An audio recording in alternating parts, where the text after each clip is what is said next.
Let's go. Hi, everybody. That guy. I'm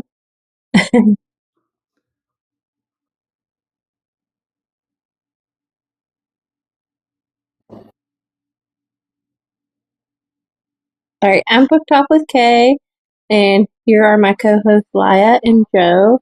And tonight we're going to talk to C.A. Jackson. He is a author, and he just released a brand new book. It releases October 28th. Oh, you can pre-order now, though, right? Yes. Yep. Yep. That's what I did. I knew I did something. So why don't you tell us all about it? It looks amazing. Yeah. I actually have I'm actually sharing the cover there, but I've got a little copy here. They're all hardcover. It's So so it's only pretty. available in hardcover and EPUB for now. I think the publisher will want to do a soft cover later on, but the book itself is it's a fantasy story. It's dark fantasy. It follows a young man named Lorien as he experiences kind of a series of events that thrust him into a plot larger than himself. Without spoiling too much about it, the world he lives in is ruled by nobility, much like our own world a couple hundred years ago. But what sets this world apart is that nobility are the only ones who can utilize magic. They have noble blood and they can use magic. Common people can't. So the crux of the story hangs around a scenario where Lorien, just a common person, accidentally steals magic from a noble that he's working under. And the story takes off pretty much from there, where he's trying to survive and unravel the mystery behind this power that shouldn't belong to him, and existing in a world of nobility that he has no business being in. That's a watered down version of it, but that's the story. Well, I think it's awesome. So what inspired your title of the book? I can't tell you. Oh, The title is significant to the story, um,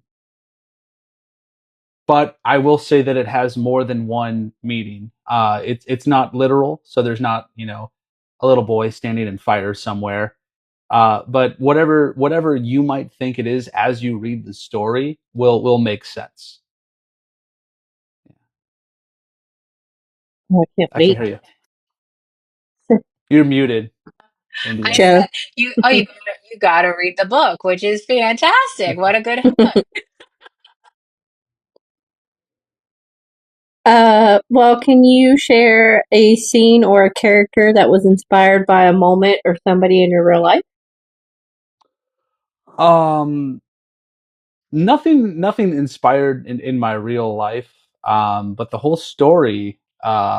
Well, I owe it to my wife actually. We went on a walk around the block last year, and we got talking about Harry Potter, believe it or not. And I told her that I hate the magic system in Harry Potter. Like at face value, it sounds nice. You say a spell, you twirl your wand, but it actually doesn't make any sense. And then we started branching off into segue of conversations that ultimately led me to wanting to create the magic system for my book, and then I built the story around that. So you just mainly wanted to create your own magic system? That's cool. One that made sense is what and was grounded in a set of rules that it needed to obey. Right? From his previous life. Exactly. So what was one of the biggest challenges you had while writing? Marketing. I have had absolutely no road bumps with getting the story put onto paper. Every issue I've had as an author comes after that part is done.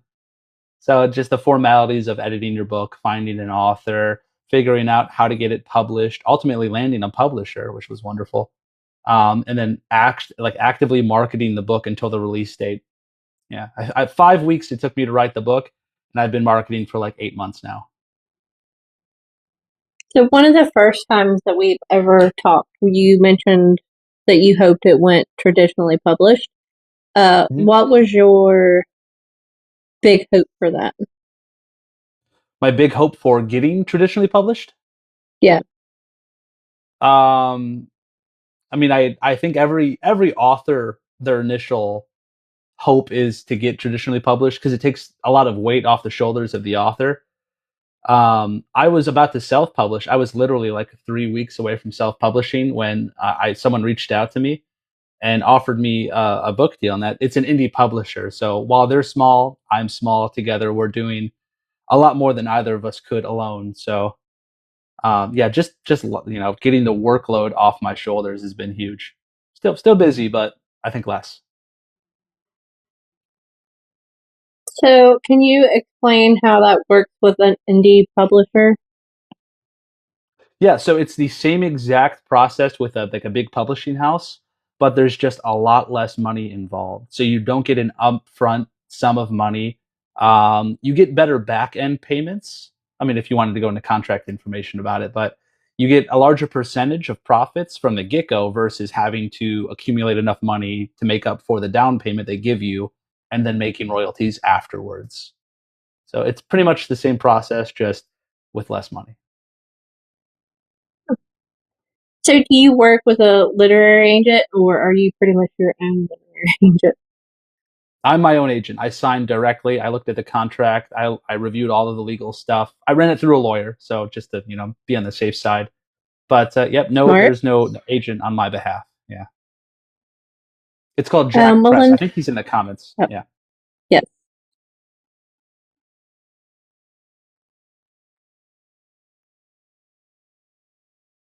Do you have any advice for somebody that's looking to be traditionally published? Yeah. There's no right way to write a query letter. There are only wrong ways. I know that sounds confusing, but if you've gone through the trenches, you could write it 100 different ways. The only thing that really matters is if you get lucky and you land an agent who shares the same intensity and and love for that specific genre that you're writing in. That's really it. You got to get lucky. No easy way around it. Mm. So how do you think traditional publishing has helped you so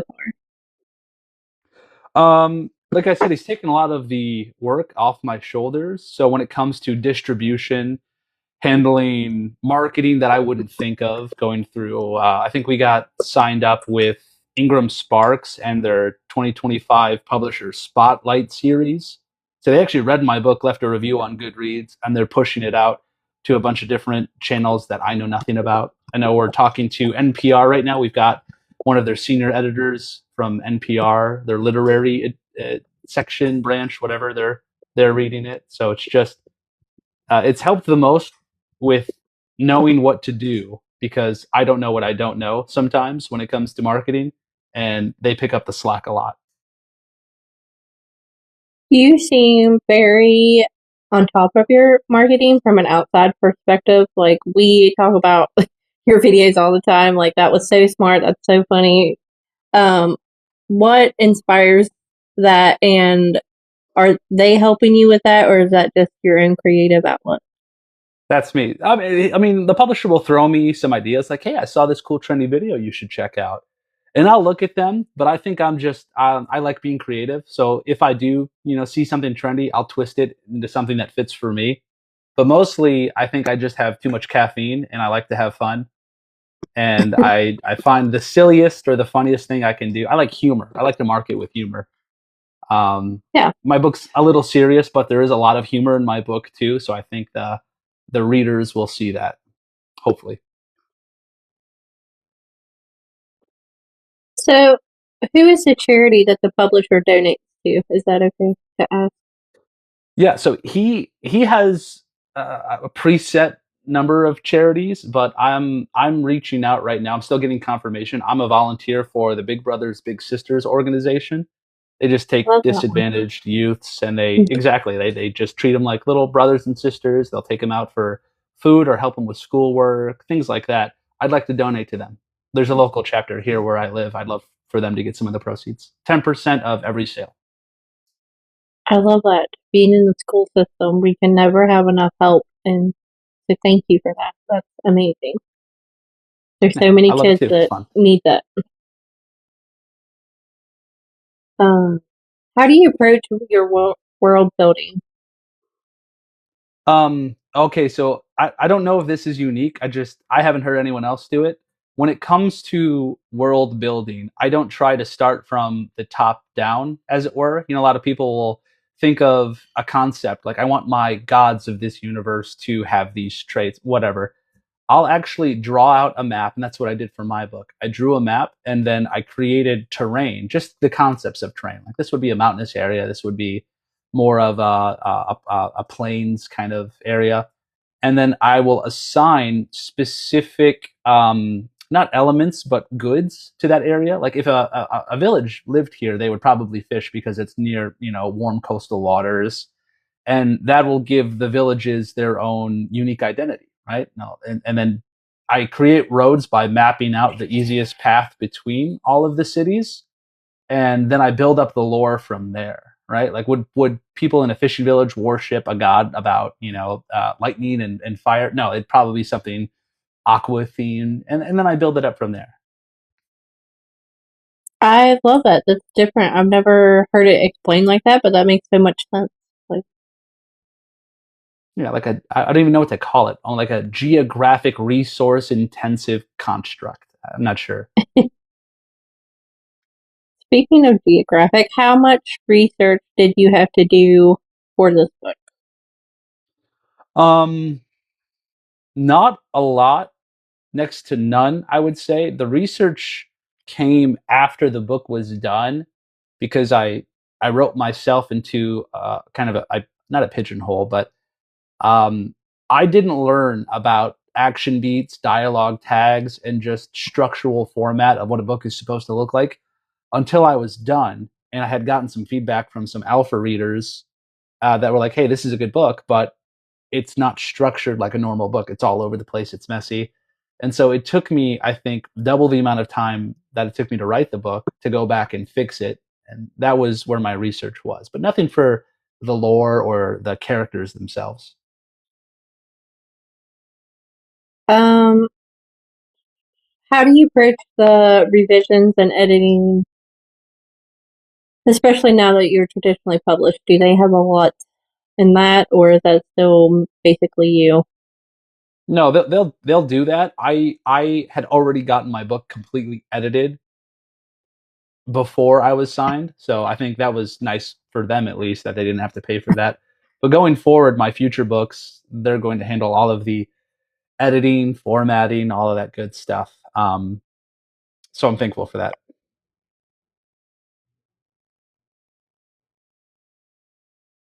Well, um, what's the one thing that you hope that readers will take away from your book? The concept of justice is subjective.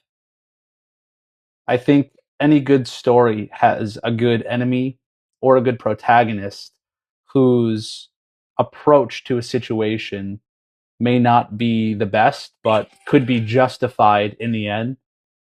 And so I think if you're reading my book and you're getting along with characters that may be perceived as villains, there's a reason why. Nothing's black and white. Well, I love that because this is true in life as well. Yeah.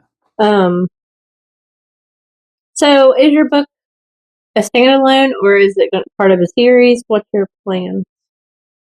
It's part of a series. Yeah. Right now, the series in total should have three, but that might extend to four depending on the density of the third book.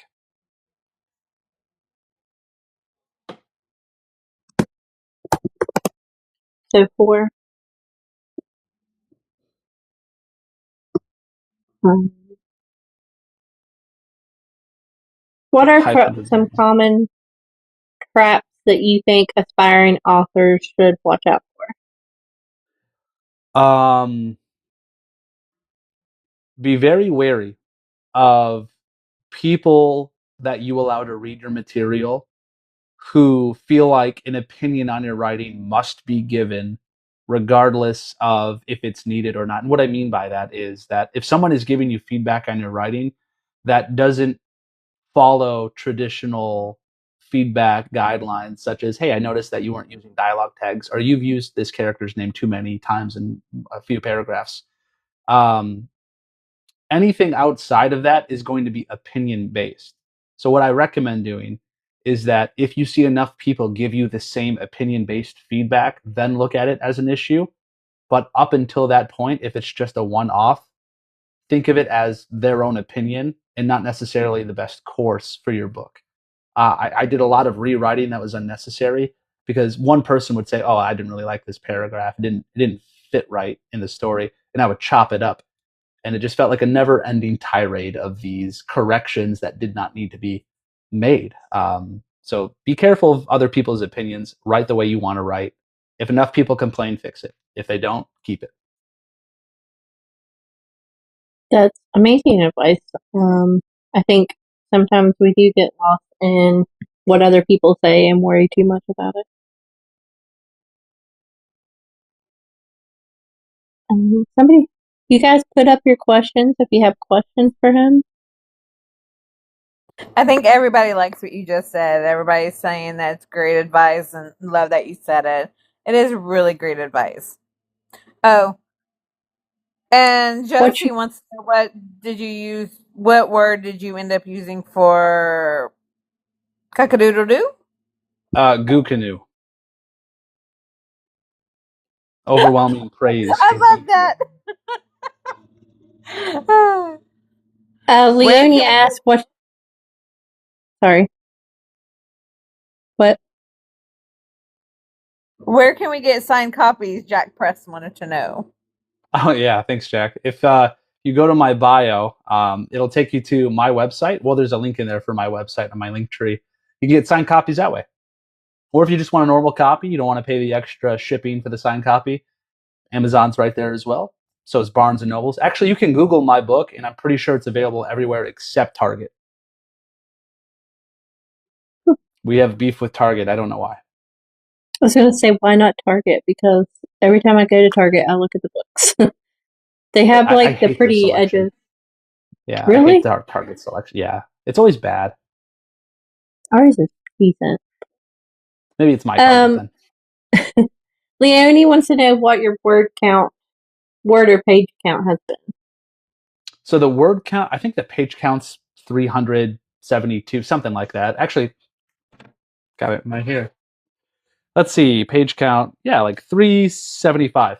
But the word count is on the lower end. So the word range for fantasy novels is between 90,000 to 120,000, a standard range. Mine's at the low end, so it's about 90,000, 30, something like that. So if you're worried about an extremely long book, this is not an extremely long book, but just the right amount of content. I love that. Indiana, I know you're talking, but you're muted again. I think she was just saying she liked that too. Okay, so if you could have any superpower, what would it be and why? Any superpower in general? Yeah. Whatever Dr. Manhattan has, I'd like that. Without being blue and bald, preferably. Wait, what does Dr. Manhattan have? Who is Dr. Manhattan? I think he has total matter manipulation. So he's God, essentially. He's God. He can see in the future and the past. He can turn anything into anything else. It's pretty great. He's blue and naked all the time. Yeah.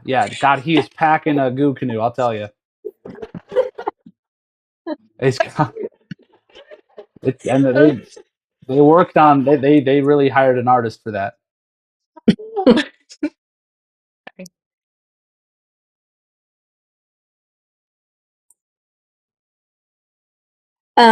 Melinda wants to know, have you written all the sequels or are you waiting until the first one comes out? So if you buy the book or if you've arc read it, I'm not sure if anyone here has. There is a teaser chapter for book 2. I want to talk about book 2, but I've been told to wait on talking about it because my first book isn't even released yet. But as soon as I'm allowed to talk about it, it's going to be. I mean, it took me 5 weeks to write the first one. I can't imagine any longer for the next one. So I'm not sure what the range is between releases, 6 months to a year, probably. So I think every October you should expect a new book.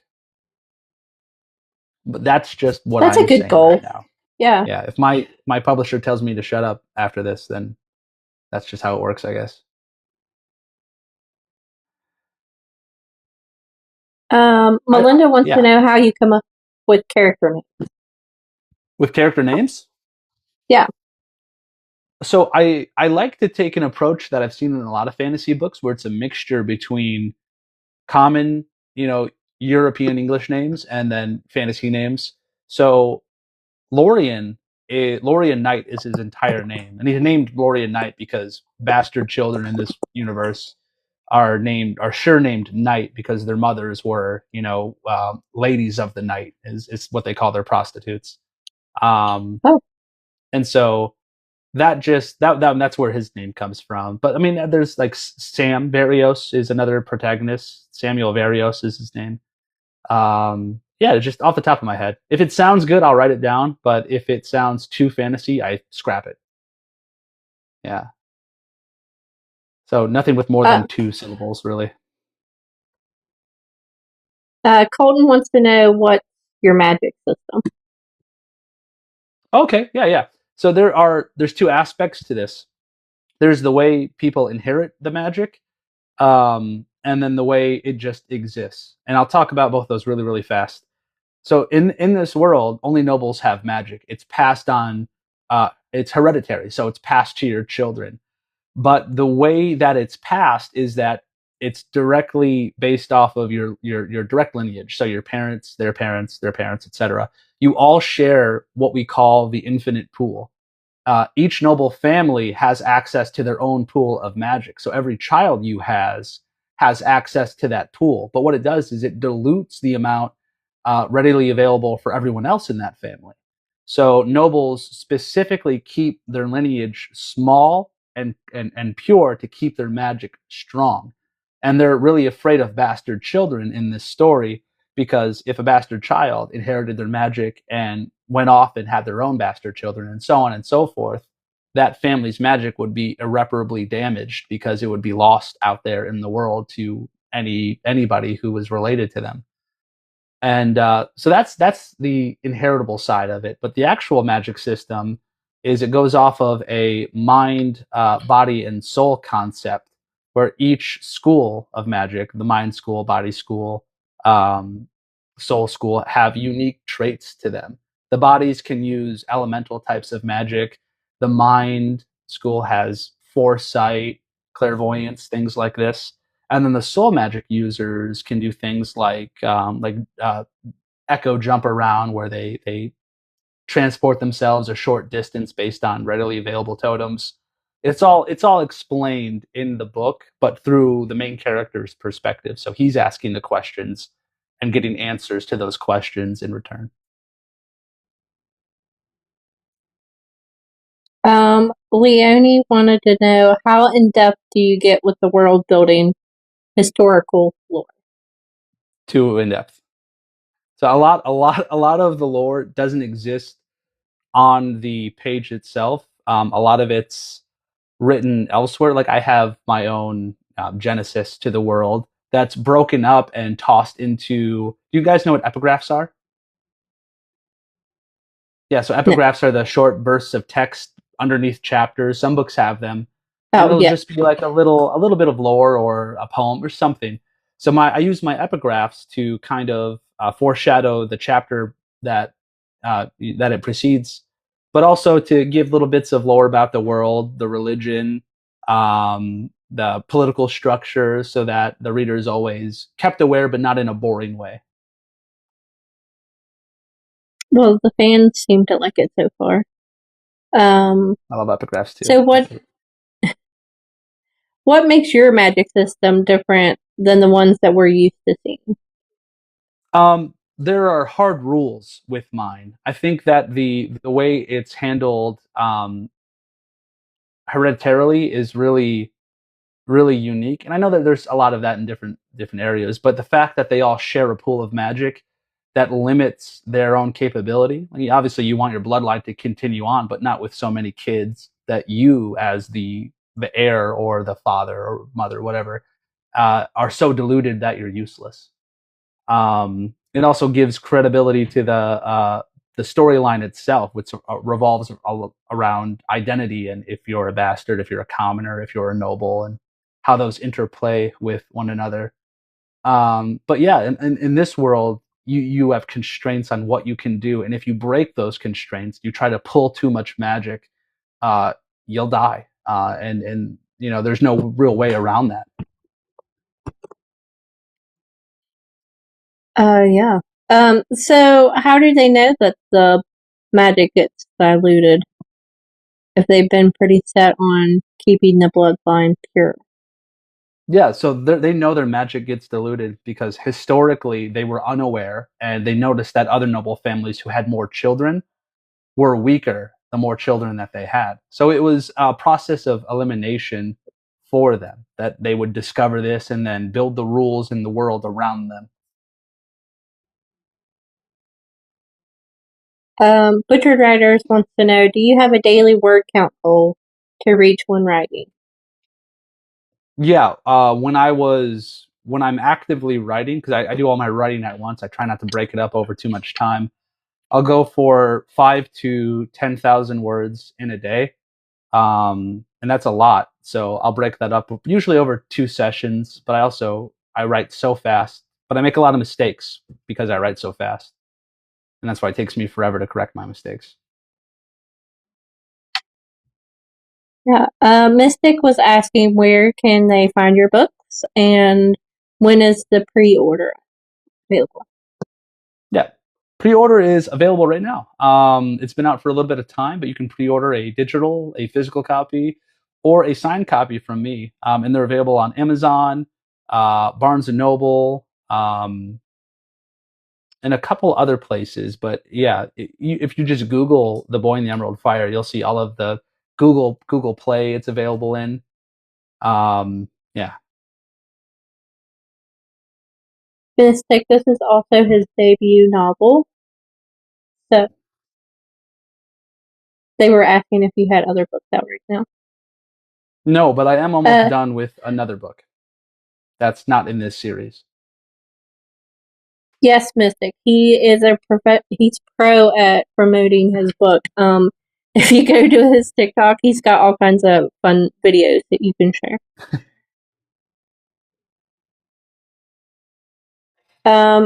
Leonie wants to know, what is the driving force of your storytelling with this series particular? What was the driving force of what? Of your storytelling. The driving force of my storytelling. Do you mean what spurred on the plot?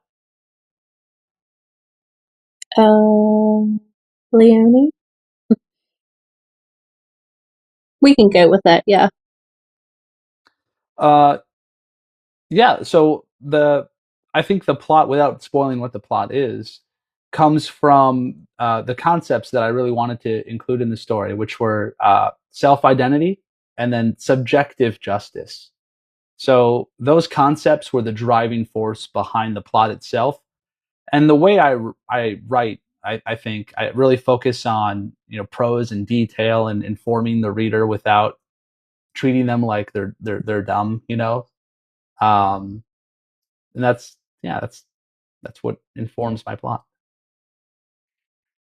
You mentioned that it takes a while for you to edit. How long does it take to edit? It depends on how many mistakes I've made, but I use different pieces of software that'll point out my issues and kind of help me narrow down um, where I screwed up the most. So yeah, that helps, but not much. Leonie wants to know, what was your inspiration to become a writer? I have ADHD, and I think I just needed to be creative in some way, and so I've turned to a lot of different stuff. I do woodworking, I do software engineering, and I think this was just another creative outlet that I didn't drop after I picked it up because I really fell in love with it. If you were a character in a comedy movie, because you're good at the comedy, what role would you play, or what character? If I was a character in a comedy, what role would I play? Hopefully comedic relief, unless you had like Yeah. a specific movie in mind. I'd like to work next to Ryan Reynolds. I think that'd be a lot of fun. I think I could play off him really well. You guys would be a perfect match. Perfect Yeah. match. Perfect match. Yes. What is your favorite Oh, comedy movie? What a tough question. My favorite comedy movie. Yeah. We could talk about Life of Brian. We could talk about National Lampoon. Uh, that's a tough one. Anything from Jim Carrey in the '90s, and Adam Sandler in the '90s specifically. That is a really hard question. I've never been asked that before. I don't know if I have a favorite. All of them.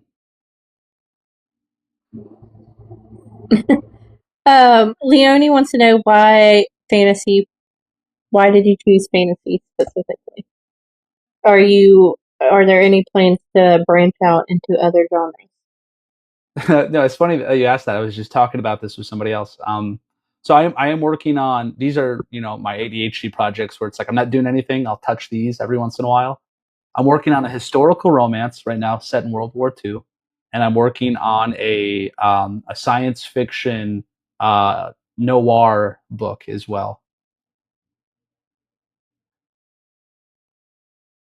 He's banned from sci-fi, so he went to fantasy. Me? That's what That's what Jack Press said. The publisher's throwing shade. Well, you're never reading any of my sci-fi, I'll tell you that.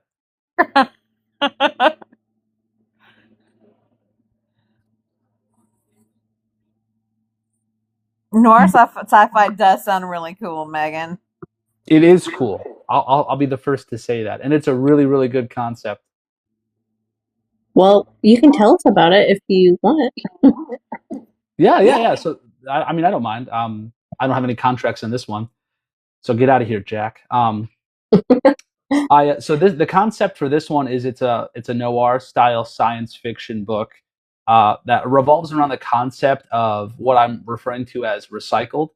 So in this universe, the government sees every opportunity that they can to learn from criminal behavior as a golden opportunity to rid their planetary government of crime in general. So instead of throwing criminals into prison to use up resources and become a burden and a strain on the rest of its citizens, they recycle their most violent criminals by changing them, augmenting them physically so they're no longer recognizable, and wiping their mind. They're then given a new identity, a new job, and sent back out into the world, heavily monitored, so that they can go on serving the government in some useful purpose. So it's a win-win for the government because they study you to figure out how to prevent people like you from happening in the future, and they get to throw you back into the workforce and have you mine coal or whatever they need in that sense. But it revolves around that concept where we have parallel stories following a detective trying to uncover a series of murders on a colony planet, and a man who is recycled trying to figure out who he is and what he did to deserve this new life. Your books seem to have a theme of justice and government. Does that have to do with anything of your Navy background? Yeah, ever since working for the government, I hate them. No, I'm kidding. No, I think the best stories are often the ones that mimic modern day issues. And modern as in for the last 500 years, humanity's gone from the farming age to the industrial age, and that's come with its own unique set of moral dilemmas when you have so many people in such finite spaces having to deal with each other sociologically. And I think our ideas and concepts of good and evil as it pertains to the way we live with one another has morphed into this amalgamous creature where both sides could be right and we would never know. And so I like throwing that into the mix and seeing how the dice roll. Yeah. Leonie says, your books use various degrees of dark tone. Do you utilize humor to offset the heaviness? Yes, and there should be at least some kind of warning on the books. So my books are not young adult; these are adult fantasy books.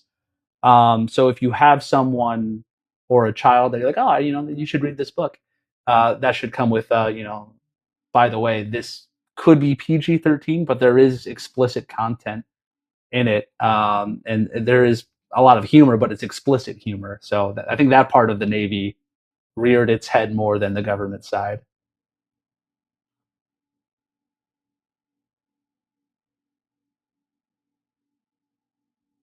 Not For kids. kids. Leonie, you're coming up with amazing questions tonight, girl. You're killing it.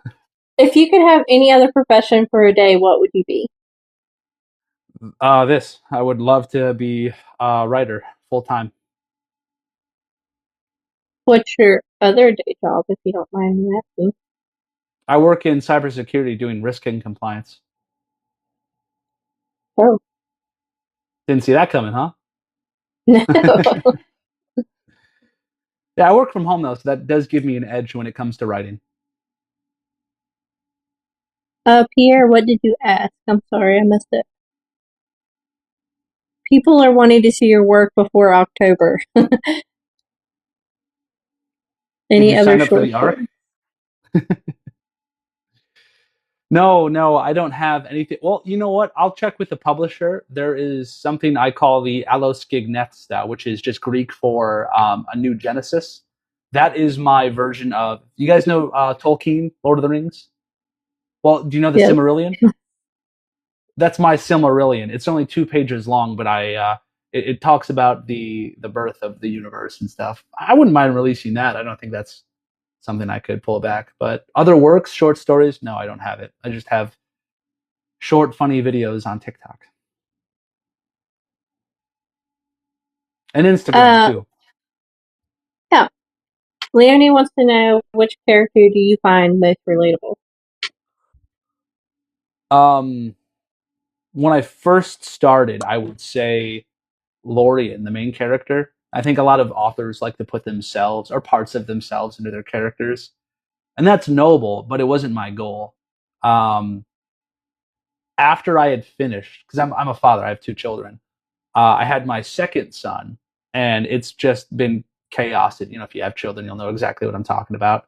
As they interact with each other and they grow together, I now think I relate more to my other protagonists. There's 2 points of view in the story: is Lorien and Lord Sam Varios. I think Varios I relate more now as a father who's grown a lot since the book was first written. I indirectly kind of sympathized with myself through that writing. Jack mentions that you guys might have a big release event. Do you have any details on that you could share? I don't. Jack, would you like to share with me? See, this is what I'm talking about. It takes the workload off you, but sometimes without telling you. What are we doing, Jack? What's our big event? It's probably just going to be a live or something. I'm not sure. Or maybe we'll be somewhere physical. I can't promise anything because I'll be wrong. It's a monkey. Oh, you heard it first here, guys. It's a monkey. We don't know.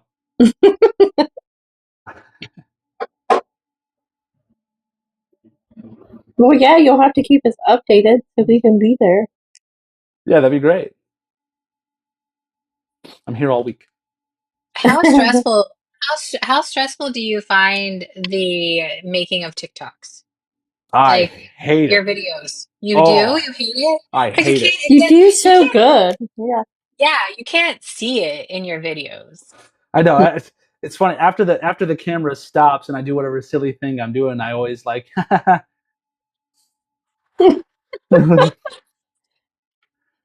I'm joking. That's only part true.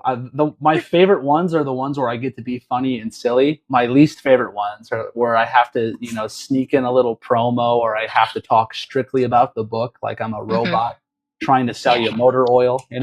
Yeah. It's a good book because I wrote it and I'm good, so read it, and that's all I have to say. Hey. Do you have a favorite video? I have a favorite video. Do you have Oh one? God, no. What's yours? Mine is the ding dong one. Ding The dong? ding. Oh Yeah. yeah. Where you. I have the staff in the corner. That one's my favorite. I laughed so hard when I So saw it. So the initial fall was practiced twice before I took the video, and then I ended up hitting the ground way harder than I wanted to. I tried to use the staff to stand up, and it started sliding. The whole thing was a mess. It was great, though. It was great. Yeah. But you don't have a favorite. Do you guys have a favorite? Do you two have a favorite? No, I just like watching them while I'm at work. It keeps Like, oh, yeah. I like I the usually one see him put when out I a wake couple up. days ago. And then, of course, when he was trying to make names for, the cock-a-doodle-doo. Hey, that the part one of that video, that's got like 500,000 views on Instagram, Nice. That. and like 20 Very people nice. followed me from that, which is crazy. That's awesome. It's a horrible. Do you ratio. do you like Instagram better or TikTok? Oh. I hate social media. Yeah. I would not have a TikTok or an Instagram if I didn't have a book. I mean, the only fun part for me is sometimes I'll do a silly video, and then sometimes I'll get people like you I get to talk to that can relate with me, and I can have fun doing stuff like this. I'm a people person, but I'm not like a digital people person. Yeah. That makes sense. There's just it just evolves too quickly for my taste. Mm-hmm. Same. Yeah. Jackass, if you watched that video 500,000 times. This Jack person is hilarious. So funny. Yeah. He thinks he is. Very quick, very witty. So, Secret project. Jack, are you looking for other authors as well? He is. I'll answer for him. He is, and I think he is trying to fill 10 author slots by next year. Jack, correct me on that. That's what he put in the post. I was, and I hope he doesn't mind that I'm saying this. Oh yeah. He also has a film studio. I was skeptical going into any talks with someone claiming to be an indie publisher or a small publisher, just because I'm very weary. I work in cybersecurity, so it's my job to think from the perspective of what are you trying to get out of me, And that bias definitely showed because it took us like months to come to a deal because I was analyzing everything that he told me. But now that I've gone through that rigmarole, right, I can say with confidence that if you're an author and you're looking for representation, Jack is going to take care of you. We have so many things set up. I mean, we're probably going to BookCon in April in New York City. We've got feelers out for huge media platforms to push the book. I've already got the book's not even out. I've got like 35 reviews just on Goodreads alone, and I think we just hit 200 pre-orders on the book itself. And a lot of people are reserving it. Sorry, Jack. He said he had background checks from the federal government. I am the federal government, Jack.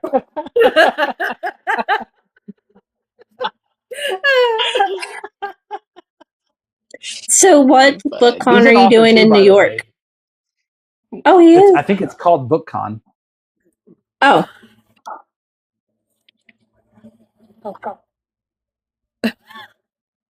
That's closer to me. I could actually probably go to that one. In New York City? Yeah. Well, I'm in West Virginia. It's like 8 hours, but that's not bad. West Virginia. Yeah, no, that'd be great. You should pop in. I'll sign a copy. I've never been to New York or New York City. I'm from Michigan Really? originally, and so wow. yeah, I'm right next to New York, but I've never been. In New York City, the idea of it gives me so much anxiety.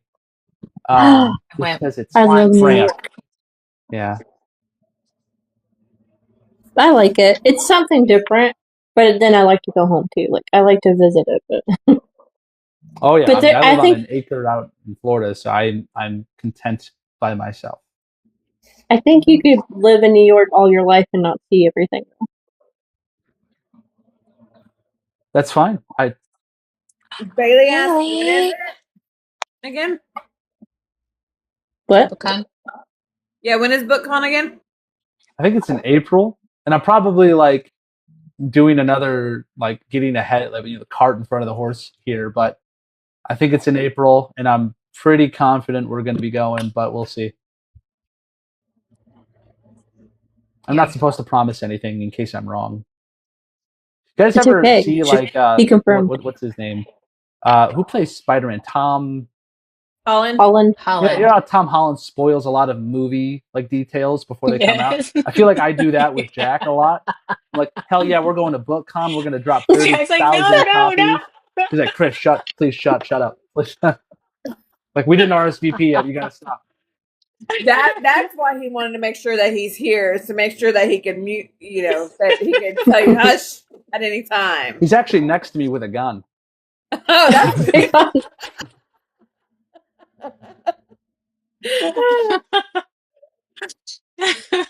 Pull him off Here's the a air. commercial break.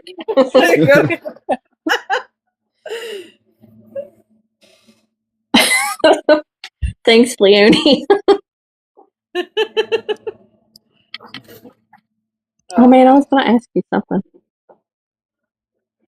I am a Pisces. Yes, you are correct. You are? No. Oh, okay. Yeah, that didn't make sense at all. What do you think I am? Oh, I don't know. Capricorn, maybe? How'd you know? Stop it. How'd you do that? Whatever. I'm not. What are you? Well, what are you? I'm not. Son. You're a priest. Yeah. Maybe a pirate, not a Pisces. Aries? I think you're an Aries. What's Really? that? An Aries? It's where you fly in the air. Oh yeah, I've done that. I've been on a plane. Leonie asks, are there any influences on character profiles within your books that come from your friends or family? Absolutely not. No way.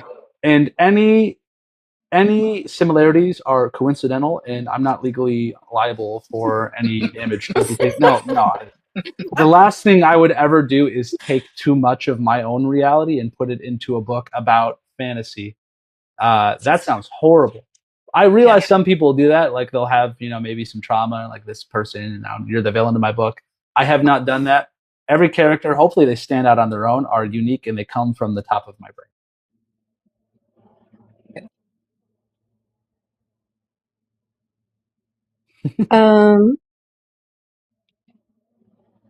That's how authors come missing, sneaking in family. They don't always like that.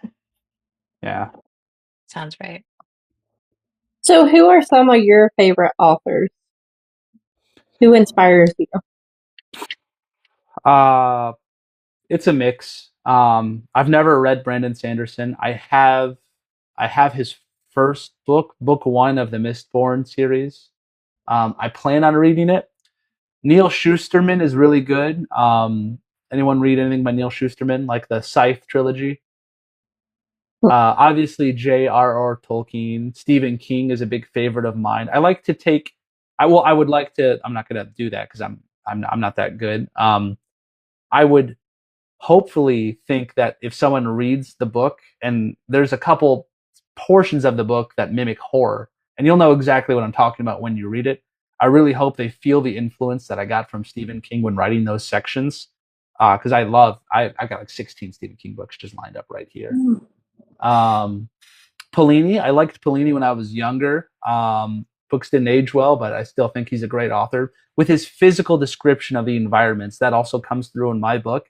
But I hopefully his can drag on sometimes. I hope I didn't do that. So I like to paint a picture, but not a whole mural.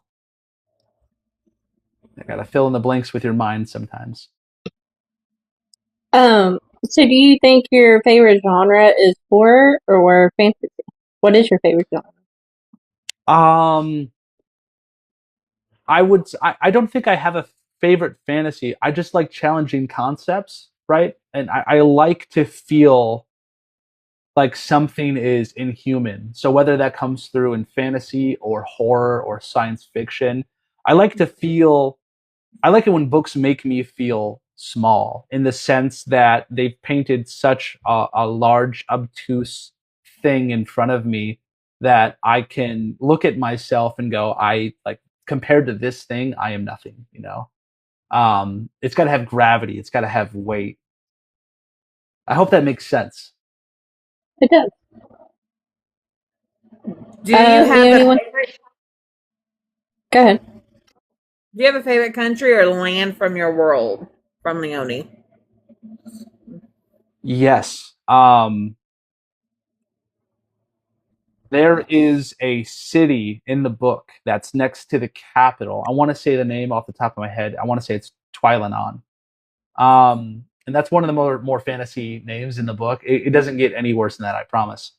But it's named after a battle that took place historically a few thousand years prior, called the Twilight Battle of the Crimson Blood, or something along the lines of that. I'm paraphrasing myself here, but it's got a lot of significance. It's beautiful. It's set between three mountain ranges on a vast lake that branches off into, I want to say, 8 rivers that stretch through the heart of the countryside itself.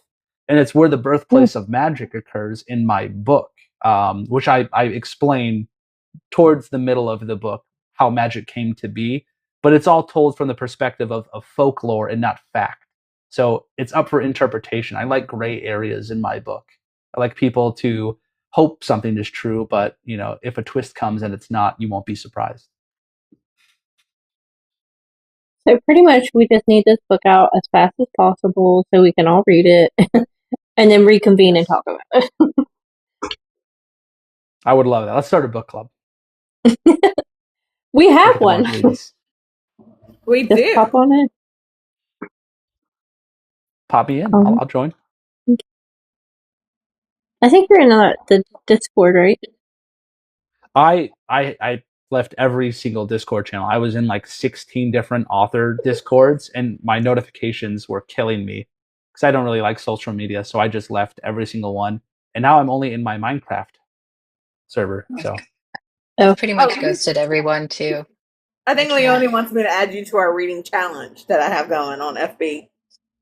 What's that? A reading challenge? Yeah, it's a fun time. Yeah. Okay. We read lots of books. I have read this month. I've read going on 50 books. Oh my God, that's amazing. He's not even in the publisher Discord. That's because it's just you in there, John, and you're just reacting to your own memes. John. He just reacts his own memes. It's insane.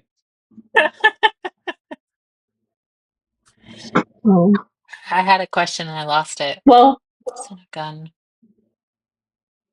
Oh, I know what it was. When you were talking about releasing like 2 pages of your stuff, Yes. you called it a fancy name. Is that going to be on your website, or maybe do you even have an idea of where that might be? I People might could just find that? put it. I might just put it. I wonder if it would be better as a Google Doc, or maybe somewhere you guys could download it from. I'll ask Jack if he doesn't mind. I'll go ahead and I'll put it on my Linktree, and then you'll know. I could do that probably like right after we're off the call and have it available to you guys. I just want you to preface it that the writing in that is not at all similar to the writing in the book, because it's written from the perspective of Old English in Genesis, the actual Genesis in the Bible, and the Silmarillion. So it takes on an older tone. It's all English and it's understandable, but the pacing is that style, you know. And then he said, "Let there be light," and there, you know, et cetera, et cetera. So just so you're not taken off guard, that is not a representation of the book itself. Good to know. Jack mentioned there might be a special website soon. Do you have any clue? I don't know, Jack, do He's I? like, yeah, there is. Absolutely. He's like, yes. Coming out in a minute. I see that it's going to drop soon. I just need to know what's going to be the website so I know what to look for. I don't even know. We have a publisher website. We have a merchandise website. We have my website I built myself.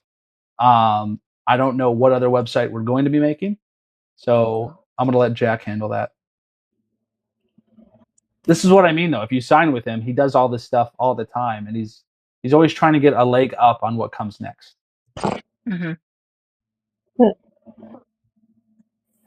Um, okay, so tell everybody where we can find you, your book, all the things.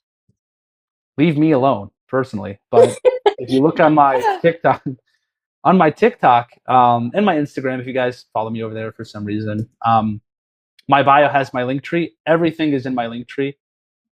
Physical, ebook, they're all available. It's all pre-order right now. I apologize. You got to wait another 40 days or so.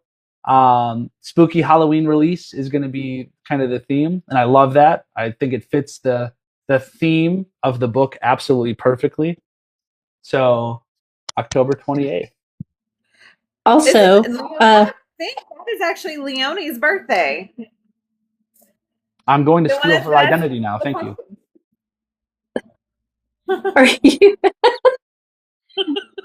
We are having a Halloween live with all authors that are dressed up can come up and talk, and we're going to do some giveaways if you would like to join us on Halloween Day. On the 29th. On the 29th. That is that a weekend? That is it's a Wednesday. Yep. That it might work. Yeah, if it's the same time frame, I could definitely join. It is. Yeah. Yeah, that'd be great. I'll be a wizard because I already have that prepared. Awesome! Nice. Yay, Jack! You're more than welcome to come too. Yeah, everybody. It's going to be so much fun. We want everybody there. Everybody best there. Costume gets best costume gets a gift. We're going to do some giveaways. It's going to be a lot of fun. That sounds great.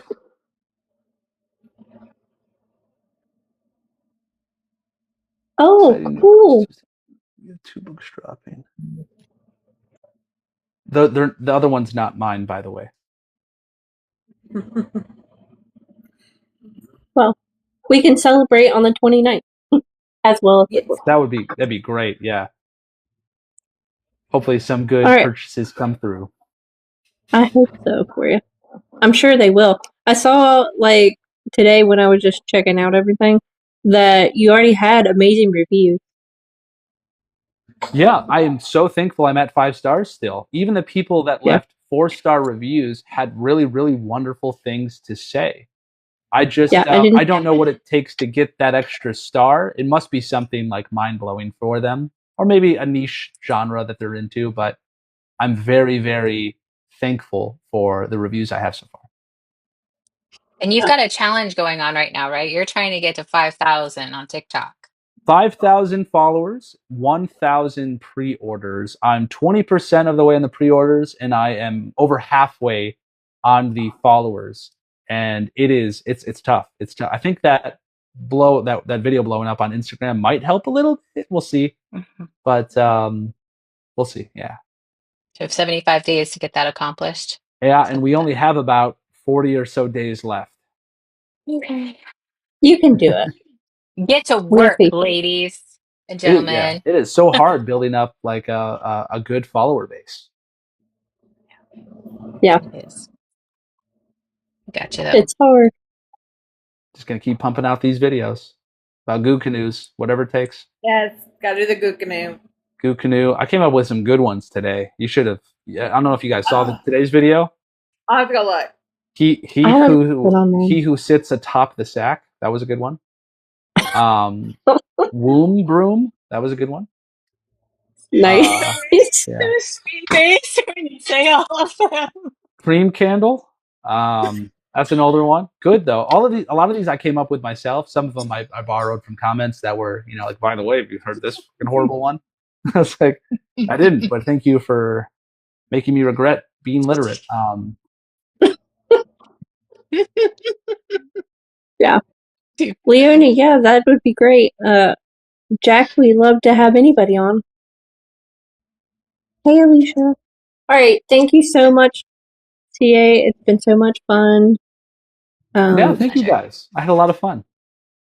Yeah, You guys are hands down the best interview I've had so far. I've had a good dozen or so. I was going to say you've been on it. Like, you've been busy. I know. You're really popular. Thank you so much. So, A1 for you guys. Oh, well, thank you. Yeah. I'll share and like and do whatever I can to help. I'll upload the YouTube video tomorrow, and so that way you can have a copy if you want it. That'd be great. All right, thanks everybody. We got 83,000 likes. Wow. I know. Good Can't stuff. believe Jack clicked that 83,000 times. It comes full circle. Jack. Oh gosh. Okay. Good night, guys. Bye, guys. Thank you.